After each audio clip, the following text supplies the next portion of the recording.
కావాలనే మీ కలను నెరవేర్చుకోండి. సంప్రదించండి హెగ్డే ఫెర్టిలిటీ, హైదరాబాద్, తెలంగాణ.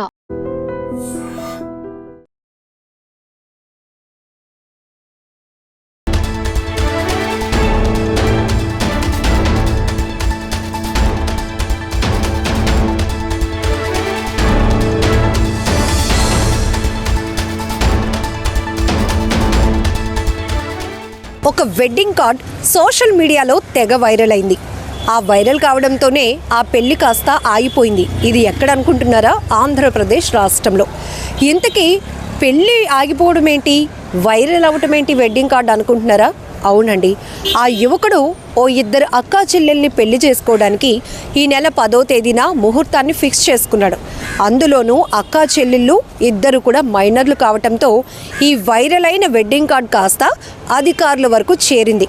దాంతో రంగంలోనికి దిగిన పోలీసులు దాంట్లో ఉన్న అడ్రస్ని ట్రేస్ చేసి పెళ్లిని ఆపేశారు. ఆ యువకుడిని కూడా అదుపులోనికి తీసుకున్నారు. శ్రీ సత్యసాయి జిల్లా గోరంట్లకు చెందిన యువకుడు కర్ణాటకలోని బాగేపల్లికి చెందిన అక్కా చెల్లెళ్లను పెళ్లి చేసుకునేందుకు పెద్దల ముహూర్తం ఫిక్స్ చేశారు.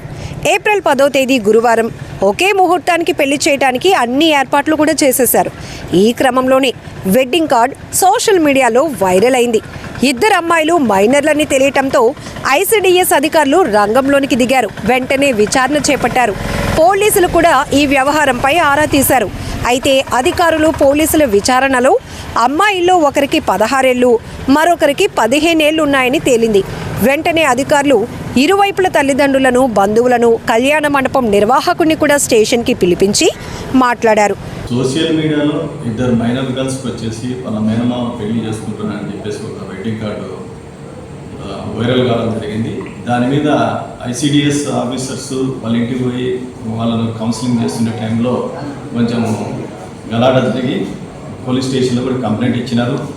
ఈ కంప్లైంట్ మేరకు పోలీసులు పబ్లిక్ సర్వెంట్స్ మీద అసాల్ట్ చేసినారు కాబట్టి దాని మీద కేసు రిజిస్టర్ జరిగింది. తర్వాత అమ్మాయి తల్లిదండ్రులు, అబ్బాయి తల్లిదండ్రులు పిలిచి లోకల్ సిఐ, గోరల్ల సిఐ కౌన్సిలింగ్ ఇచ్చినాడు. దాని మీద స్ట్రింజెంట్ యాక్షన్ తీసుకున్నాం. మీ ప్రజలకు ఒకటి తెలియవచ్చేది, మైనర్ పిల్లలు పోక్సో యాక్ట్ చాలా పవర్ఫుల్గా ఉంది. ఏదైనా సరే చేసినప్పుడు చట్టబద్ధంగా చేయాలి. నీ పిల్లలు కావచ్చు కానీ చట్ట పరిధిలోనే చేయాలి. చట్టానికి వ్యతిరేకం చేస్తే మాత్రం అదే చట్టాలు ఎత్తుకొని ఇబ్బంది పడతారు. పోక్సో కేసులు ఏదొచ్చినా కూడా 18 ఇయర్స్ తర్వాతనే పిల్లలకు రైట్స్ వస్తాయి. 18 ఇయర్స్ బిలో తల్లిదండ్రులకు రైట్స్ ఉంటాయి. అదేవిధంగా 8 ఇయర్స్ బిలో ఏం చేసి తల్లిదండ్రులు ఏం చేసినా కూడా వాళ్ళు కూడా పనిష్మెంట్ తీసుకోవాల్సి వస్తుంది. దయచేసి అందరూ అవగాహన పెంచుకోవాలి. ఈరోజు శక్తి టీములు కానీ, తర్వాత మహిళా పోలీస్ ఆఫీసర్స్ కానీ, తర్వాత స్కూల్లోకి వచ్చేసి మేము అందరికి కౌన్సిలింగ్ ఇస్తున్నాం. డిఎస్పీ లెవెల్లో, ఎస్పీ లెవెల్లో అందరూ కూడా మహిళా దినోత్సవం రోజు కూడా దీని మీద అవగాహన చేయడం జరిగింది. ప్రజలకు ఏదైనా సరే చట్ట పరిధిలోనే ఉండి చట్ట పరిధిలోనే బిహేవ్ చేయాలి. అనవసరంగా దాంట్లో ఎక్కుకొని కష్టాలు పడద్దు. దయచేసి మైనర్ కేసుల్లో చాలా జాగ్రత్తగా ఉండాలని చెప్పేసి కోరుకుంటున్నాం. అదేవిధంగా పిల్లలు కూడా మా ఇద్దరు ఇష్టపడిపోయినాం అదన్నీ చెప్తే అది కూడా కుదరదు. పోలీసులు ఐసిడిఎస్ సూపర్వైజర్ కౌన్సిలింగ్ ఇచ్చారు. ఇలా చట్టాన్ని ధిక్కరించి పెళ్లి చేస్తే కఠిన చర్యలు తీసుకుంటామని హెచ్చరించారు. అయితే ఇరు వర్గాల వారు ఇద్దరితో కాకపోయినా ఒక్క అమ్మాయితోనైనా పెళ్లి చేసేందుకు అనుమతించాలని కోరారట. కానీ ఇద్దరూ మైనర్లే కావటంతో అధికారులు నో చెప్పారు. చిన్న పిల్లలకు పెళ్లి చేస్తే వచ్చే సమస్యలు వారికి వివరించారు.